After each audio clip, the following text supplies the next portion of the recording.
Hello everyone. Firstly, I would like to thank the organizers for the opportunity to present our presentation. My name is Jakub Kucharczuk and I am a cities researcher in the Center of Analysis of the Jagiellonian Club. I prepared the presentation together with Karol Wałachowski from the Cracow University of Economics. Take a look at the presentation plan. I will try not to take too much of your time. Our presentation consists of 5 parts. In the first part, we present a theoretical framework of our research study. We describe the characteristics of institutional and economic resilience in the context of a city's response to COVID-19. In this part of our work, we also present the processual aspects of the concept of resilience, which allows for a clear identification of the stage of the pandemic crisis referred to in our study. The next part of the article presents the legal and formal aspects of the system of crisis and financial management in Polish cities. This context facilitates the interpretation of the obtained results, which are discussed in the fourth part of our presentation. This part of the work also presents the methodology of qualitative research on the institutional resilience of cities to COVID-19 and quantitative research on cities' economic resilience. In the last part discussion, we argue that some aspects of managing the COVID-19 crisis cities were more effective than the central authorities.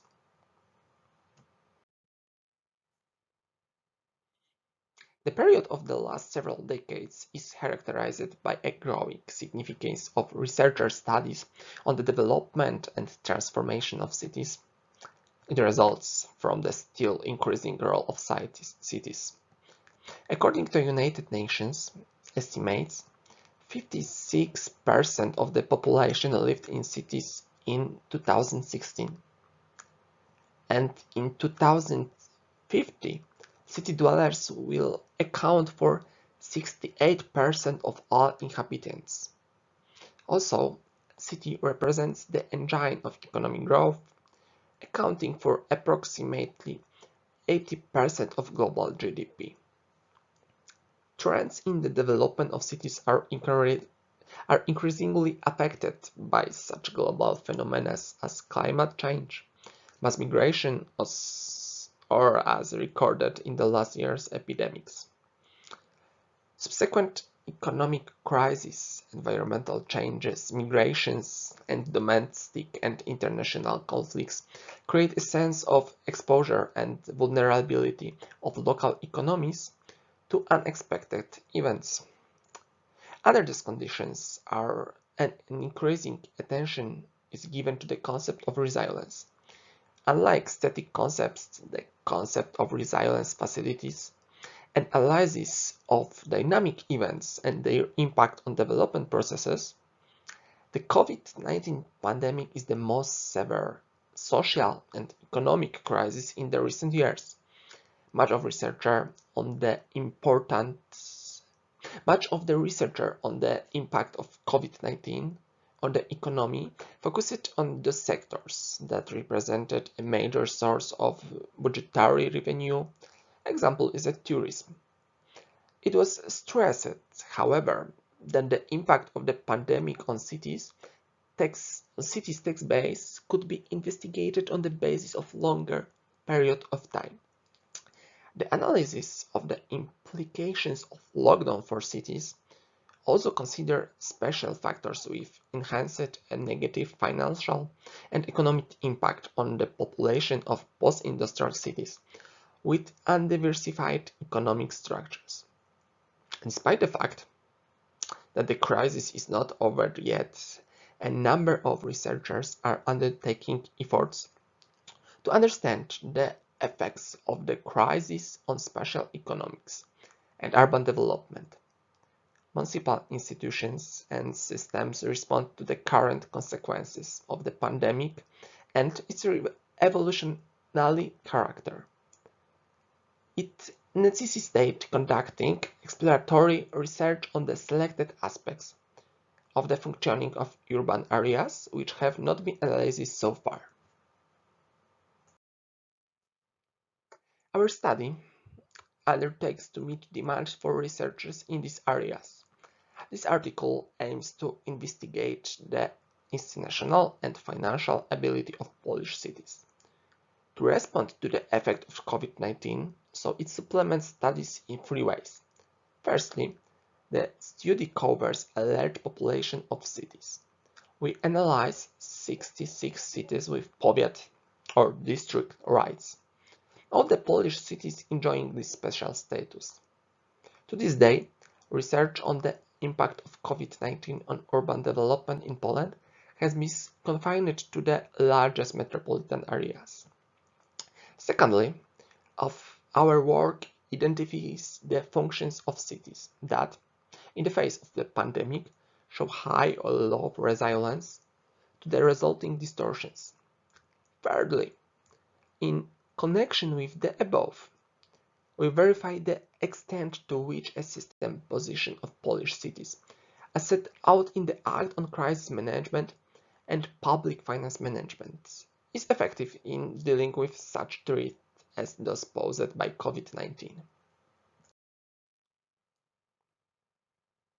The concept of resilience has its roots in ecology. The concept emerged from researcher studies on the stability and sustainability of ecological systems. Resilience turned out to be a universal way of thinking, arousing interest of other disciplines, including social sciences, environmental sciences, engineering, medicine, psychology, etc. Of course, also development studies and political science. The concept was also applied by researchers in the fields of economic geography, urban development, and regional studies, who used it to explore the ways in which regions and cities respond to and recover from disturbances and disruption. Its national system is resilient if, firstly, it can withstand distortions and ensuring the performance of its major function, mitigating uncertainty and maintaining the system's stability. And secondly, it has the ability to change in order to effectively respond to external factors.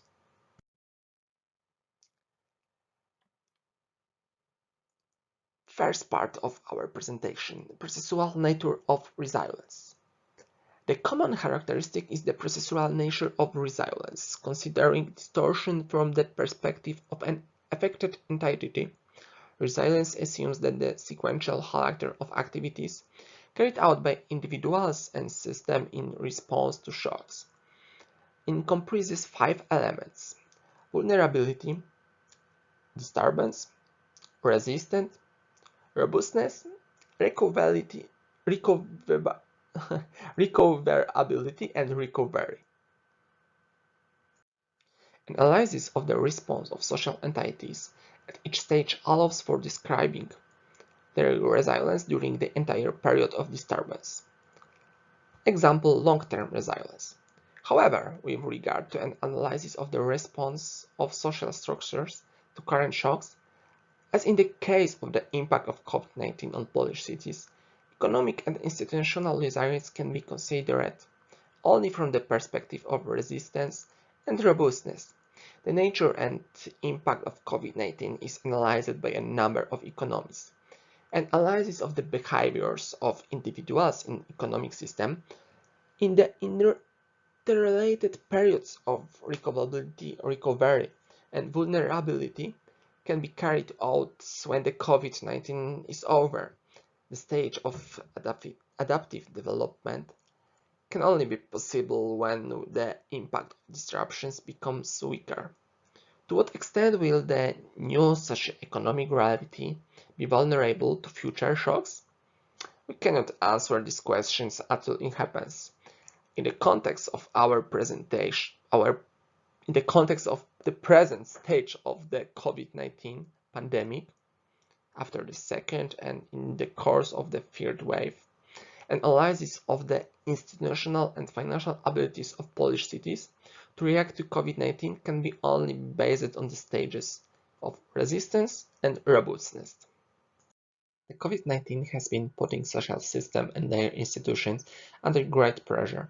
One of such systems is a system of crisis and financial management in Poland's very specific local self-government entities, cities with powiat rights. This type of Polish cities enjoys a specific status under the territorial system. Currently, there are 954 entities in the Poland with cities characters. The granting of this status is conditioned by fulfilling a number of requirements, including in the first place the number of population, the performance of agricultural functions, and built-up areas. In the context of this criteria, Polish cities are very diversified. Cities with powiat rights in the Polish three-level system of territorial self-government combine the level of municipalities, gminas, and powiats, that they have great autonomy and independent budgets. They have a share in local tax revenue, and a number of centrally commissioned tasks are financed by subsidies. Cities are major development actors, implementing investment projects, and acting as a major creator of development policies. The analysis of Polish cities' institutional and financial ability to respond to the effects of COVID-19 is based on methodological triangulation. It consists of a qualitative and quantitative part. With regard to the first part, a research survey was conducted among all 66 Polish cities with powiat rights. The survey included closed and open questions. Closed questions referred to the functioning of municipal institutions during the pandemic in the context of their powers set forth in the Act on Crisis Management in Poland. Closed questions, based on Likert scale questions, relate to the problem of access to resources and the degree to which management crisis measures were adapted to the conditions between the first wave of the pandemic in the spring of 2020 and the second wave in the autumn of 2020. The reliability of scales in the questions measured by a Cronbach alpha was at the level of 0.876, a high value allowing us for a further analysis of data. The economic resilience of cities is analyzed on the basis of two methods. Firstly, cities are classified by the effects of the crisis in the major areas of functioning: labor market, unemployment rate, public finance, budgetary revenue, and in private companies, number of entities. This stage is followed by an analysis of city vulnerability. The identification of potential groups of cities based on their vulnerability to crisis made use of the most widely employed key means, cluster analysis, conducted in IBM SPSS program. Data used for the analysis was standardized. An analysis within a short period of time after the crisis faced a major challenge: access to current statistic data and the identification of the subject of the research. It was not possible to analyze macroeconomics data commonly applied in vulnerability analysis, such as GDP, investment rates, or compensation levels. The analysis was based on unemployment dynamic between March and December 2020, which represents the condition of local labor markets and, indirectly, economic trends and cities' current budgetary revenue. An attempt to assess the institutional resilience of cities with powiat rights to the COVID-19 pandemic within a short period of time, spring to autumn 2020, should give consideration to two elements of resilience, as mentioned at the beginning of this presentation in the context of the theory of resilience. Firstly, the ability to withstand the first shock disruption, accompanied by ensuring the performance of basic functions and tasks.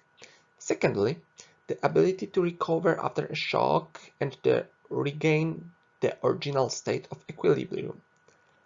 Polish cities demonstrated a large recovery potential in the areas which they supervised in a direct way. It's reflected in the accessibility of individual protection equipment. It posed the biggest challenge in the spring of 2020, while in the autumn of 2020 such equipment was widely available. Also, city guard officers represented a satisfactory force in the fight against the pandemic. On the other hand, problems arose in the areas of crisis management which do not directly report to self-government authorities. From an economic perspective, the COVID-19 pandemic seems to have accelerated divergence processes in the development of Polish cities. Smaller cities, which are not voivodeship capitals, turned out to be more vulnerable to crisis. The current crisis confirms the necessity to diversify economic structures of urban centers. Touristic cities turned out to be less resilient. A large number of medium companies was an advantage. However, no correlation was found between resilience and small or large entities. According to the theory of resilience, the most significant time of the development of Polish cities coincides with the time of writing this paper. Crises provide opportunities for reorganizing the position of urban centers in the global economy. It's the robustness and adaptability of cities that will determine new path dependence which can weaken or strengthen cities' competitive position. Further analyses are required to explore new paths and success factors. Their identification will facilitate the implementation of effective public policies. And finally, that's it. Thank you very much for your attention.